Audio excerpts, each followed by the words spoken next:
Necrotizing enterocolitis. We see it all the time, yet somehow there are still so many things we don't understand.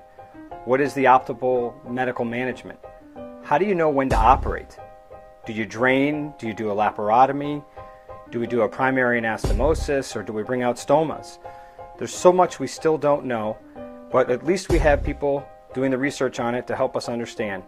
And today we're going to be talking to one of those people, Dr. Gail Besner from Nationwide Children's Hospital, who's going to go in deep about how do we manage these difficult situations in necrotizing enterocolitis.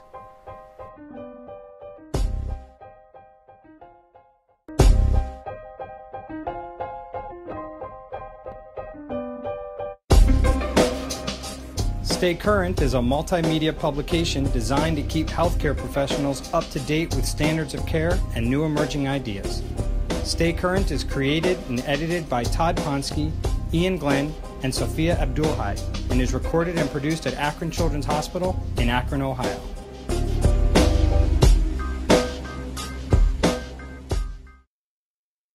Welcome to Stay Current in Pediatric Surgery. This is Todd Ponsky from Akron Children's Hospital, and today we're going to be talking about necrotizing enterocolitis.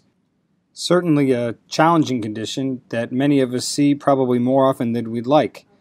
And so today, for this audio chapter, we brought in an expert, Dr. Gail Besner, who is the chief of the Department of Pediatric Surgery at Nationwide Children's Hospital in Columbus, Ohio.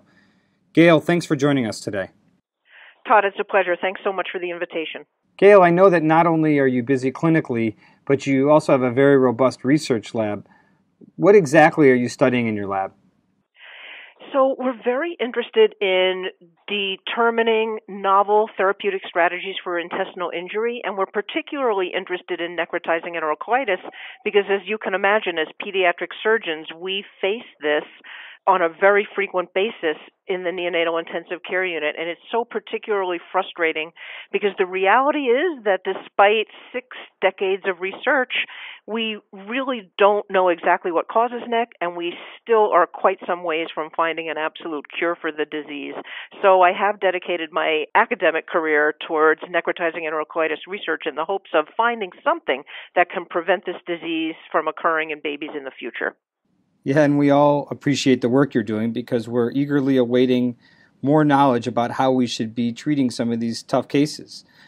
So speaking of tough situations, let's dig right in, Gail, and maybe you can help us with some of these scenarios. Let's say that the neonatal intensive care unit called you about a X27-week preemie who is now 3 weeks old, and they weigh 1,000 grams.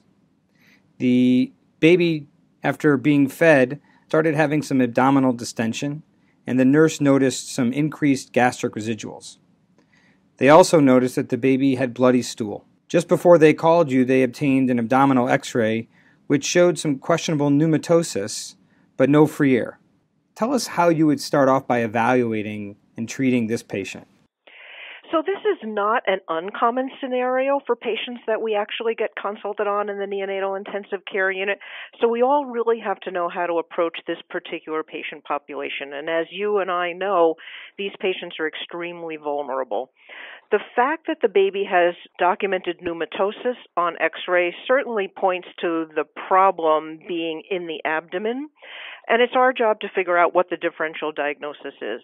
So like with any patient, we're going to start with a good history. Hopefully there are caregivers around that will, give us the history of what the feeding regimen has been for the baby, because I think you mentioned that the baby is 3 weeks old now, what medications the baby has been on, because certain medications, as you know, might predispose the baby towards getting necrotizing enterocolitis, particularly the administration of Indomethacin. So we want to get a good history. So Indomethacin not only predisposes babies to an isolated ileal perforation, but also to necrotizing enterocolitis. Is that correct? Yes, correct. Okay, great. So while we're talking about medications that may predispose to NEC, let me ask you, do PPIs and H2 blockers and other acid suppression medications predispose or increase the chances of the development of NEC? So, yes, you really don't want to stop the acidification of the stomach. So it is believed that we should hold off on medications that will neutralize the gastric acid. And in fact, as you probably know, there have been many, many strategies to try to prevent NEC over the decades, and one old strategy was to administer acid into the stomach with the thought that it would decrease the incidence of necrotizing enterocolitis. That obviously hasn't taken off because we're not doing it, but the point is you don't want to neutralize the acid that the baby is producing. So, yes, I think that that's true. Okay, great. Thanks for clarifying that. So, back to this case. So, you've taken a complete history. Now what? And, of course, we want to do a detailed physical exam. So we're going to examine the whole entire baby, but we want to pay particular attention to the abdominal examination and also the scrotal examination in a boy, because if you have intestinal contents leaking into your abdomen, then sometimes you can get swelling and discoloration of the scrotum in these premature babies if they have a patent processus vaginalis as well. But in terms of the abdominal exam, we're going to look for any abdominal wall discoloration. Sometimes you can get redness of the abdominal wall from an inflammatory process. Sometimes you can get a darkish discoloration of the abdominal wall if there is necrosis of the underlying bowel loop. So we want to look for that. We want to look for abdominal distension. That could be either due to dilated loops of intestine from the disease process itself, or it could be due to intestinal perforation with leakage of intestinal contents out of the intestinal loops, or it could just be inflammatory ascites. So we want to look for distension. We want to look for pain and tenderness. So you can, even if the baby is intubated, get a sense of whether there's tenderness to palpation of the abdomen on these little babies.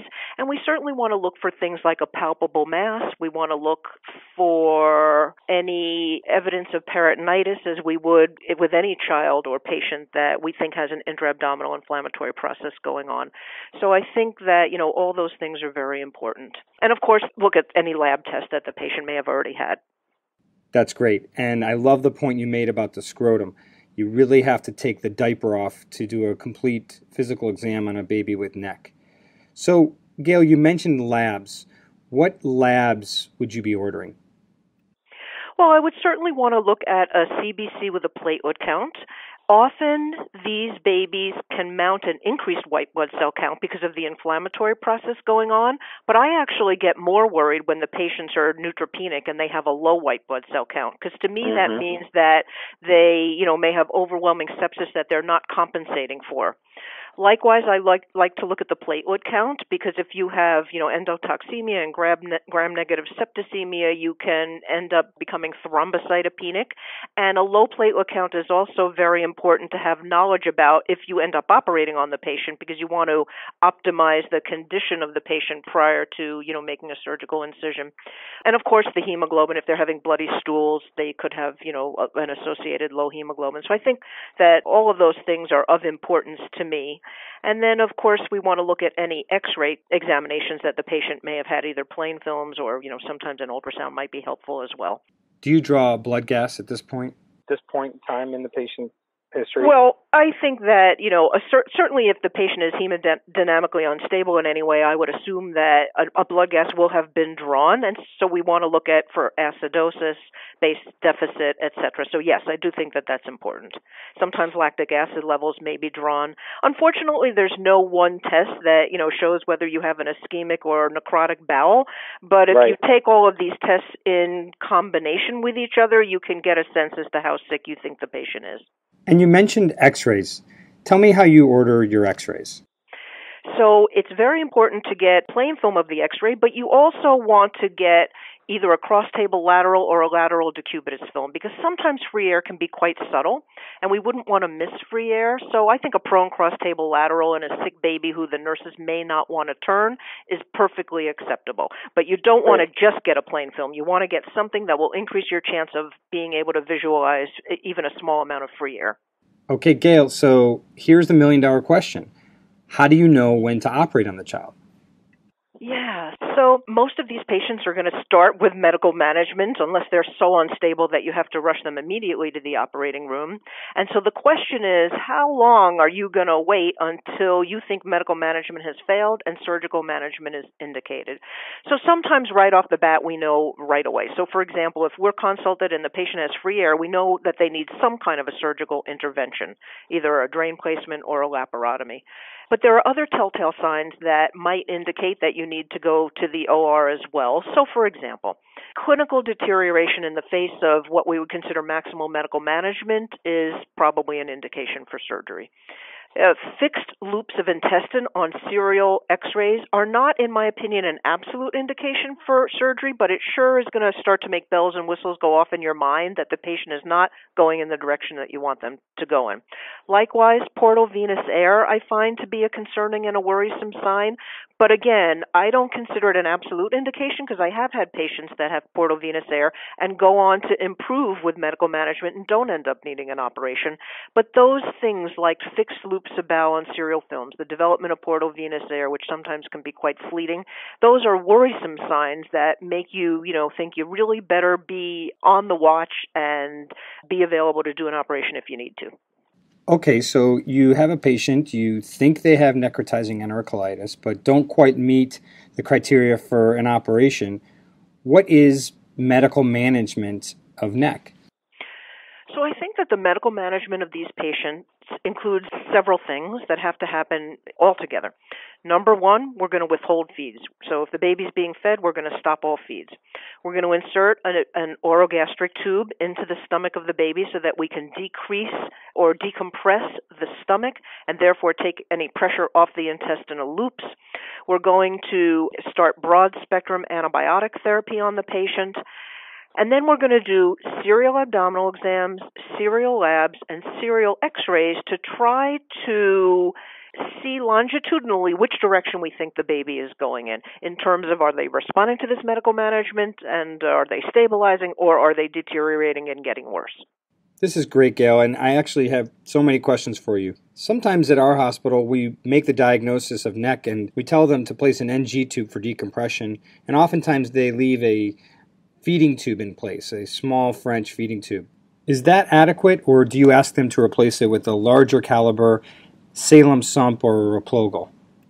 So we have the same observation. That can absolutely happen. And unfortunately, those tiny little feeding tubes, as nice as they are for feeding, are not good for gastric decompression.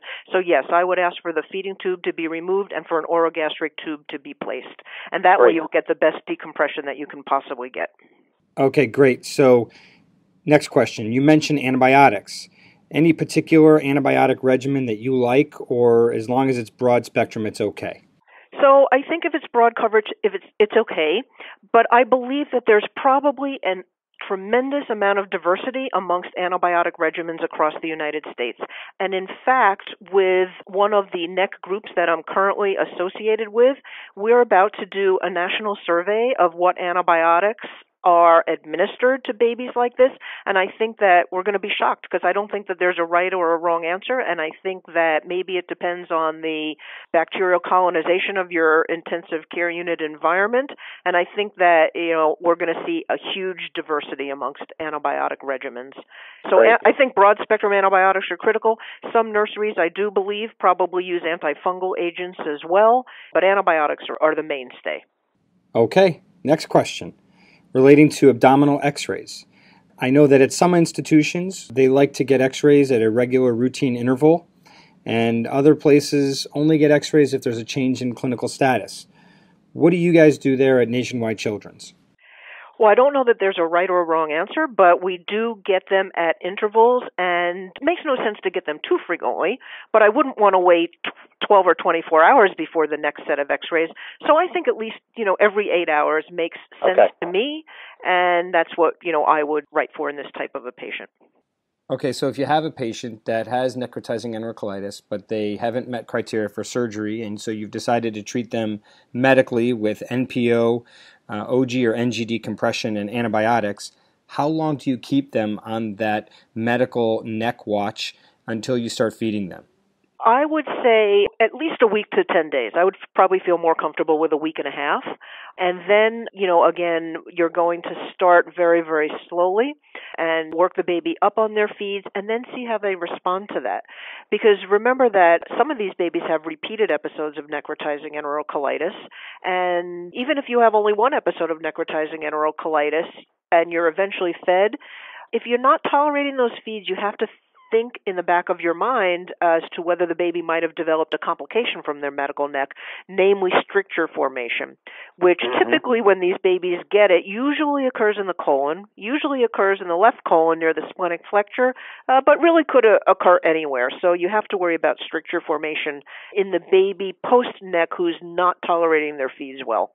Okay, so I think you just answered my next question, so that if you suspect a stricture, do you routinely start with a contrast enema, or do you go to an upper GI with small bowel follow-through first? I like to discuss these things with the radiologist beforehand, but if I had to choose, I would start with a contrast enema and then do the upper GI small bowel follow-through. Because if you do it the other way around, you're going to be waiting a long time for that contrast to, work its way all the way out of the small bowel, especially if the patient is partially obstructed, and it might just be easier to start with the contrast from below, especially because by the odds, the strictures are more common in the colon after medical neck.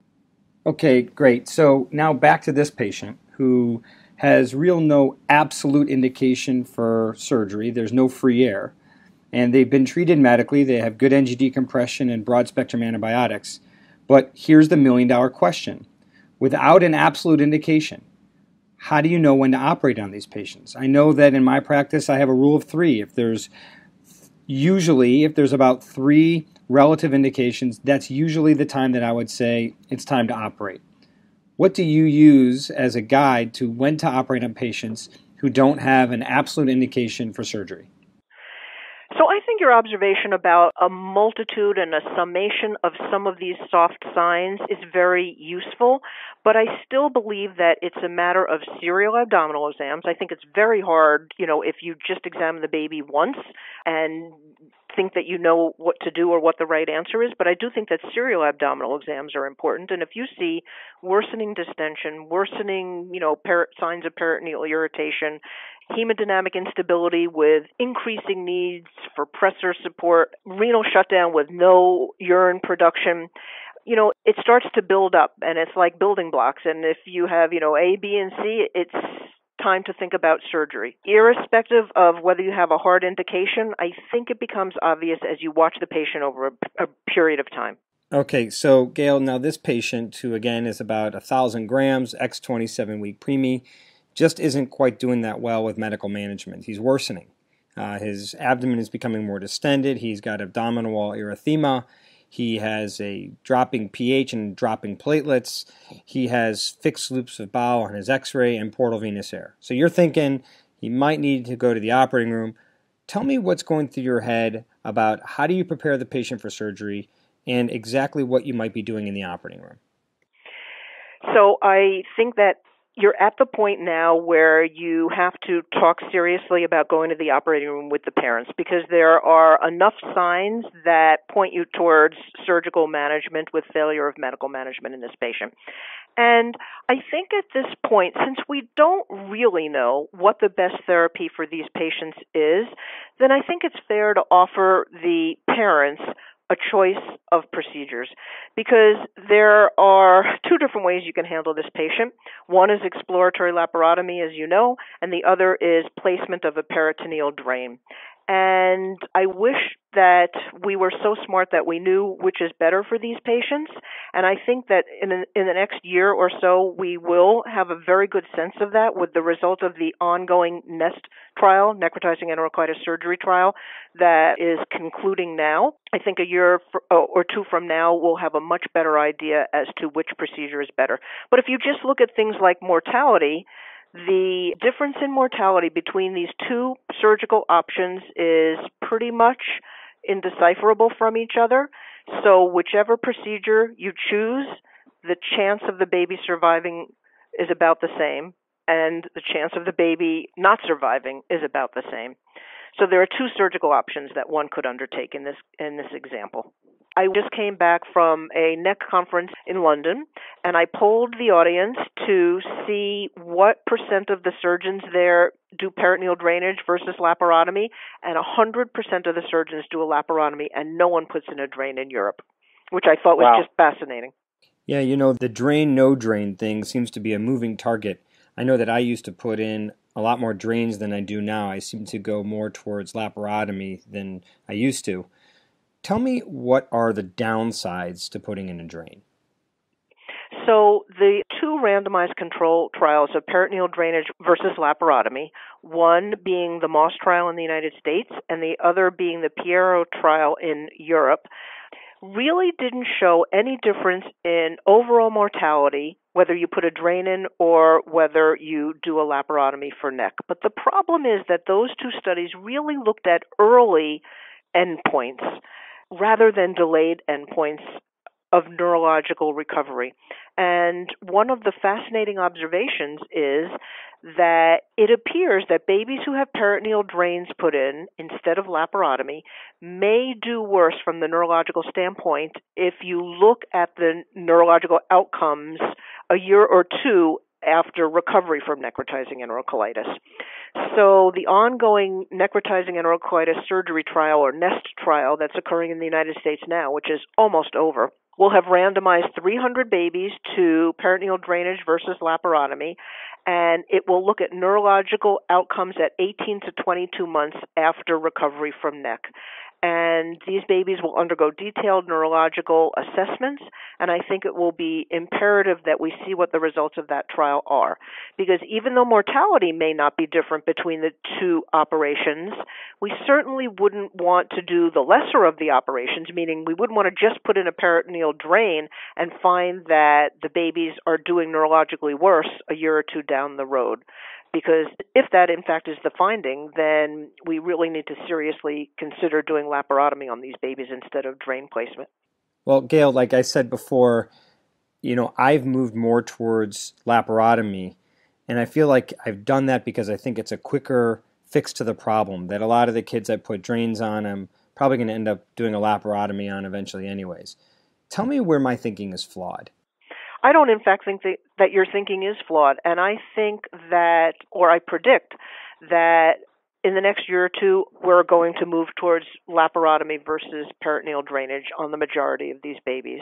We could all be wrong, but I suspect that neurological outcomes is going to be better in babies who have undergone laparotomy with removal of all of that inflammatory necrotic tissue. Because when you see what we leave in sometimes by putting in a peritoneal drain, it's just inconceivable to think that the baby could get over that insult. Because remember, some of the babies with peritoneal drains end up getting a laparotomy so that we open the abdomen and we see what's actually in there, and it's often quite, striking in terms of the degree of dead bowel that's actually in there. All right, Gail, so maybe you can help me here. I used to believe, and maybe this is wrong, that the extreme patients were the ones that ended up getting the drain, the ones who were so sick they were too unstable to go to the operating room, or the ones that looked so good that I suspect they have an intestinal perforation and they would do well with a drain. But it sounds like what I'm hearing is that may not be so simple. So are there any criteria that can help me make that decision between laparotomy or drain? So unfortunately, there aren't criteria that are going to help you make that decision. Now, at the 15 or so sites across the United States where institutions are participating in the NEST trial, which is still ongoing but almost done, it's been very easy for us because the baby gets randomized and we're told what to do. So It didn't really require a lot of thought. But I still think that with the information we have now, you can't be faulted for doing one or the other. However, my sense is that I think we're going to find worsened neurological outcomes in babies that get drains placed versus babies that get laparotomy. And we're going to know in the next, 1 to 2 years. So I think we may be treating necrotizing enterocolitis a little bit differently once those results are out compared to how we're treating them now. Now, just a question. If you had a strong clinical suspicion that because the baby wasn't so sick that maybe they had a spontaneous intestinal perforation, would that change your management decision leaning more towards a peritoneal drain versus laparotomy? So I used to think that the babies who do well with insertion of a peritoneal drain and end up avoiding laparotomy are the babies that just have spontaneous intestinal perforation. But I'm not so sure that that's necessarily correct. And if you look at some of those studies, like, the Piero study of peritoneal drainage versus laparotomy, I think that there was some suggestion in there. You can get just as sick and just as hemodynamically unstable from the systemic inflammatory response syndrome with an intestinal perforation, an isolated intestinal perforation, as you can from necrotizing enterocolitis. So the answer is yes and no. I still think that if you have one little area of perforation, you're probably going to do better with a drain than if you have a belly full of dead bowel. But again, each patient is individual, and you just have to personalize your care for each particular patient.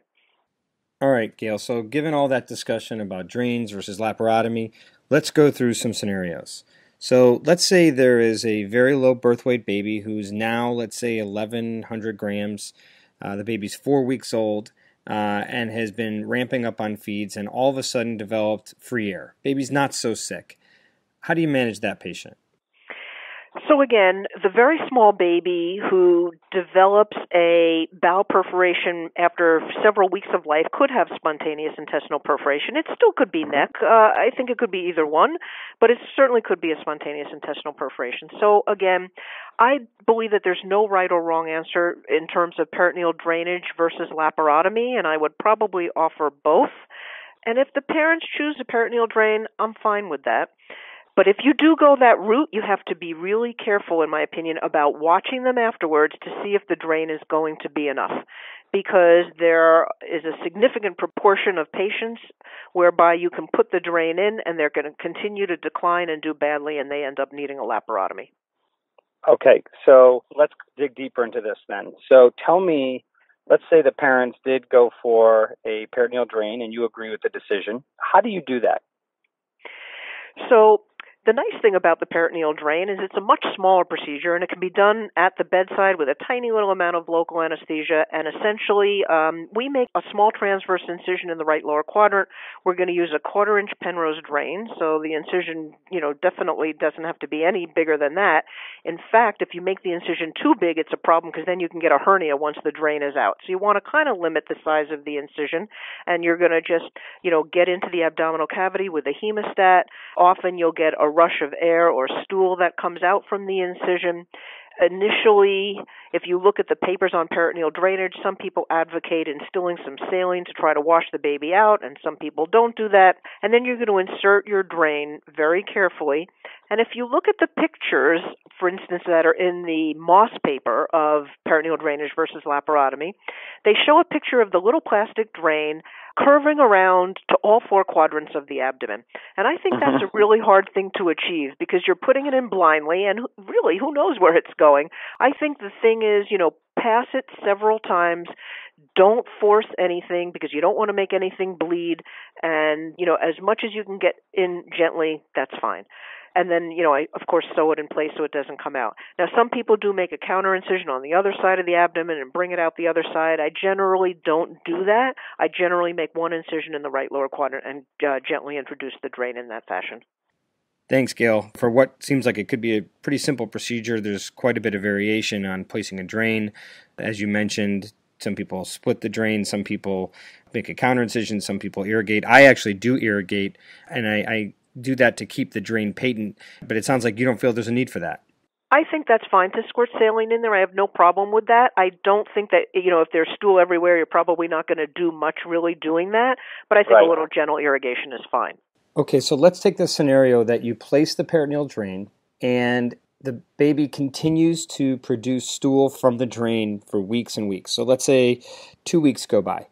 And you decide now it's time to just go to the operating room, convert over to laparotomy because the baby's not doing well. And you get into the operating room and it is just stuck and there's adhesions everywhere. And as you're going through, you're getting serosal tear after serosal tear and enterotomies. What do you do in this situation? So that's an incredibly challenging position to be in. And it probably results from the fact that you're unfortunately perhaps forced to operate at the wrong period of time when the inflammatory process in the abdomen is the absolute worst. And sometimes I think that one of the smartest decisions that a surgeon can make is to know when to get out and to stop. And if you're starting to get serosal tears and you're making the situation worse than it was originally, then it's time to get out. Now, maybe you can figure out where the proximal bowel is and give the patient a diverting stoma. That would be helpful. because then the area of perforation is controlled and it's diverted and you've done the baby some good. So that I would try to make a proximal stoma, but you just can't keep going because the more enterotomies you make and the more serosal tears and injuries you make, the worse it's going to be for the baby in the long run. Okay, so now let's take the scenario that the baby developed neck, you placed the drains, and the baby actually did quite well. Baby recovered, stopped putting stool out of the drain, and they look great. So now what do you do? So then you have to decide in your mind when you're going to start to advance the drain out, and I would probably do that over a period of several days rather than just immediately withdrawing it all at once. And perhaps you might want to start thinking about doing that at maybe 7 to 10 days after the operation. And every day I would just advance a little bit more out of the abdominal cavity until the drain is completely out. I wouldn't be too enthusiastic about doing that if there's continual leakage of stool out the drain site, which can happen, in which case I think you have to really try to figure out if there's, an ongoing area of leakage. And then you have to ask, there's also a difference of opinion as to whether you should get an upper GI small bowel follow-through before you take That was my drain question. out. Yeah. And some of my partners do, and some of us don't. And I don't think there's a right or a wrong answer, but I would certainly consider doing that if there's ongoing leakage of stool out of the drain site. Okay, but in your practice, if the baby's doing well, they're not leaking stool from the drain, you back out the drain, you just slowly start advancing feeds? We often do that, but if we do that, if we start feeds without a contrast study and they don't tolerate it, then I really feel compelled that I must get a contrast study just to make sure that everything is okay. Okay, now changing the scenario, let's say from the beginning, this same baby, you made the decision that rather than putting in a drain, you went towards laparotomy. Talk me through how you perform the operation, strategies you employ in this type of procedure, and then we'll go through some different scenarios. Sure. So if the baby is stable enough, the baby can go to the operating room to have this procedure. If the baby is so hemodynamically unstable or perhaps on very high oscillator settings or whatnot, and you think that you can't even safely move the baby to the operating room, then of course you can bring the operating room to the bedside and do the operation in the intensive care unit with the presence of the surgical team and the anesthesiologist. But either way, wherever I do the operation, if I'm going to do a laparotomy, I make a supraumbilical transverse incision, and the skin is extraordinarily thin, so you have to be very careful even entering the abdomen, especially when there are underlying loops of dilated bowel. You certainly wouldn't want to make your incision and immediately make an enterotomy, so you have to be careful about that. You have to be careful about bleeding, so hopefully we resuscitated the patient preoperatively and at least partially corrected any platelet abnormalities or coagulation abnormalities, and I would absolutely have blood products available for the operation. I would have packed red blood cells available, I'd have platelets available, and perhaps some fresh frozen plasma available. So through a supraumbilical transverse incision, we get in the abdomen, and it's incredibly important on these very fragile premature babies not to hurt the liver and not to hurt the spleen. If you even look at the liver the wrong way or touch it the wrong way, you can get a subcapsular hematoma that a baby can exsanguinate from, a premature baby like this. So I always try to counsel the residents, you can't overstate the fact that you can't hurt the liver in these babies and you can't hurt the spleen in these babies. And those kinds of injuries actually can occur with insertion of a peritoneal drain as well. You can also create bleeding. So you have to be very careful. And then, of course, you're going to assess the integrity of the intestines, and you're going to decide whether there are necrotic loops of bowel that need to be resected, and hopefully there'll also be some viable loops of bowel that will be able to be kept in. And you're going to determine then if the baby has necrotizing enterocolitis or spontaneous intestinal perforation. So if it's just one small localized area of perforation, that's SIP. If it's more diffuse disease with pneumatosis and involves, more than one tiny little area, then that's necrotizing enterocolitis. And I sometimes find the two hard to differentiate preoperatively. I've been fooled before thinking it's one and it turns out to be the other. Okay, so let's go through some scenarios. Let's say when you open the belly, you find that there's one isolated area of disease right at the terminal ileum. It looks very sick and probably dead, but no actual perforation. And let's say that the length of total bowel involved is a couple of centimeters. So that's the best case scenario that you can find, because this baby is going to lose a very limited length of intestine. There are places around the world where surgeons would resect that area of bowel and do a primary anastomosis, just put the kid back together, and that would be the end of it. I think that we're less likely to do that in the United States, although I'm sure there are some surgeons who would do that.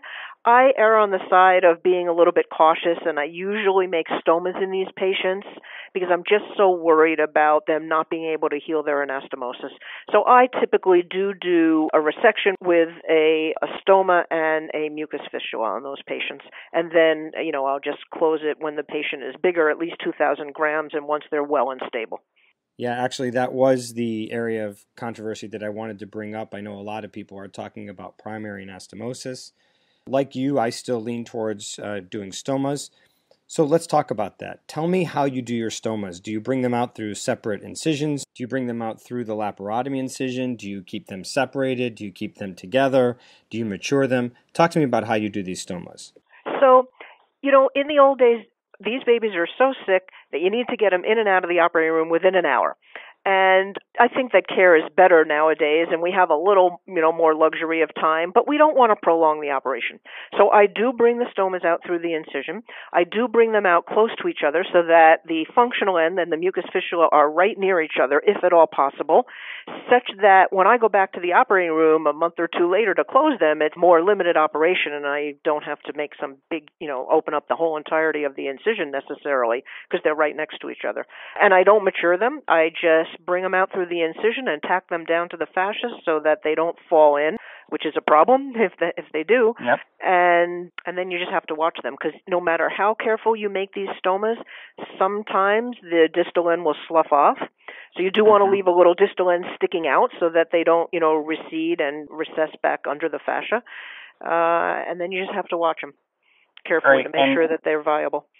Yeah, Gail, I do the same as you. I bring them out through the incision, and my partners give me grief. They say it's hard to bag the stomas when they're brought out through the incisions. How do you respond to that? I think that if your enterostomal therapists are high quality, as I'm sure ours are, and, just work with it, then it's not that much of a problem.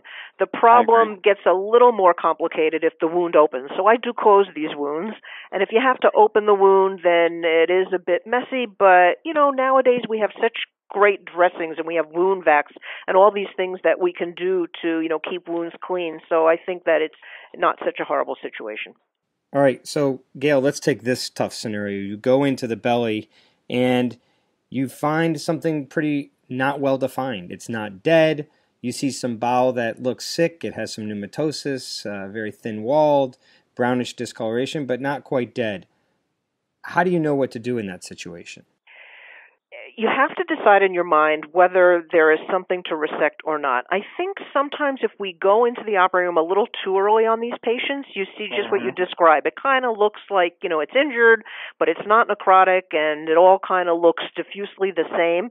And so sometimes I think it's perfectly acceptable to not resect at that point and to simply do nothing. You may want to leave the abdomen open if there are a lot of dilated loops of bowel so that you don't add to the pressure, which may compromise the blood flow.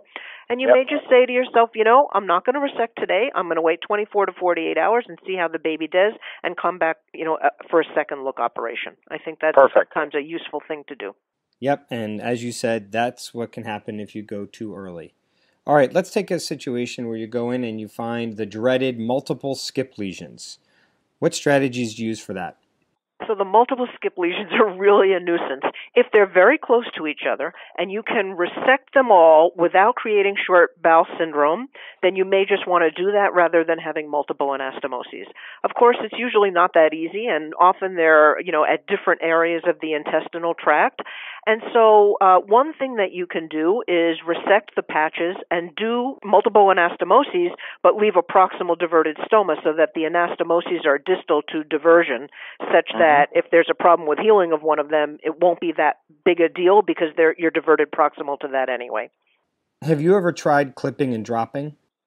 So yes, I have clipped and dropped, and quite often it might be a very unstable patient where you just don't have time, or the luxury to take the time to do multiple anastomoses. And I think that can be a life-saving maneuver. And again, you're just going to resect what's dead, perhaps, clip the ends, put it back in, and come back on another day once the baby is more stabilized. Okay, so it sounds like you don't routinely do the so-called putting green, where you bring out multiple stomas throughout the abdomen. I won't say I've never done that, and I have done that, and it can get really confusing and really messy, and I try to avoid it if I can.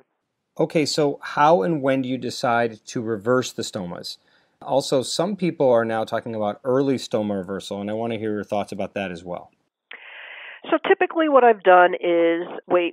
Certainly you want the baby to be stable and well at that point, hopefully being fed. If it's a very high stoma, the babies can be sometimes very challenging to feed, and you can consider refeeding if you make a mucus fistula, which is one of the nice things about a mucus fistula versus a Hartmann. But I, in general, have waited until they're about 2,000 grams in size. I think that the anastomosis is a little easier to make when the baby's a little bit bigger, but I would certainly not hesitate to go in sooner if the baby is developing any signs of TPN-induced cholestasis of the liver, or if you can't, nourish the baby because they have a very high stoma. So there are some things that would compel me to go in sooner, but if the baby's very stable, being fed, gaining weight nicely, there's nothing wrong with waiting until the baby's about 2,000 grams. Okay, so do you wait a mandatory 2 months, or is it more about their weight? I think it's more about, how they're gaining weight and how well they look clinically, and whether they're suffering from any sequelae of TPN. Okay, so let's go back again. Let's say during your laparotomy, you ended up doing a jejunal resection and brought out a stoma and a mucus fistula. Do you routinely refeed your mucus fistulas in this situation? I don't routinely refeed, but if it's a very high output stoma, I would be compelled to refeed simply because any nourishment that you're giving them is coming right out your stoma. So in that case, it may be useful to refeed. So I wouldn't say I do it routinely. I do it selectively, though. So there was a recent article in the Journal of Pediatric Surgery that showed substantial decrease of the use of TPN with refeeding. And so I'm encouraged by this, and I'm considering to start refeeding since this is something I have not done really much in the past. Mm-hmm. You have to be careful when you make that mucus fistula because often it's strictures and you lose the opportunity to refeed. So if you're really serious about refeeding, because let's say you did a massive resection, you have a very high stoma, one could consider leaving a small little soft catheter in the mucus fistula post-op so that you don't, lose access to it. Because it is very frustrating when you take the time to make the mucus fistula and then when you go to refeed, you can't find the opening. One trick that I was taught by my partner Oliver Soldis is to use the nipple of a bottle, tape it on the abdominal wall, and put the catheter through the nipple into the stoma, and it keeps it in place. I know people used to use that for gastrostomy tubes, and it's a nice little trick. All right, so let's go back again to change the scenario. When you went in to do your laparotomy, you actually found neck totalis. So how do you manage that? So I think neck totalis is one of the most tragic findings that one can find on exploratory laparotomy for a baby with necrotizing enterocolitis. And the chance of a baby who has true necrotizing enterocolitis totalis and who may undergo a resection, the chance of them living to be old enough to get what will probably end up being a small bowel liver transplant is really very close to zero. So I think this is the tragic case where you have to go out and talk to the parents and give them a very realistic understanding of what the situation is. And I think that if it's a very small premature baby, unfortunately, we just don't have the technology in this day and age to get that baby through this issue, through this devastating problem. So no one, I don't think, would be criticized for explaining to the parents the severity of the problem and just closing the abdomen and giving the baby comfort care. It's even more challenging if you have a full-term baby who has a similar problem from malrotation or something like that. But that's the one case scenario that we probably hate the most as a pediatric surgeon.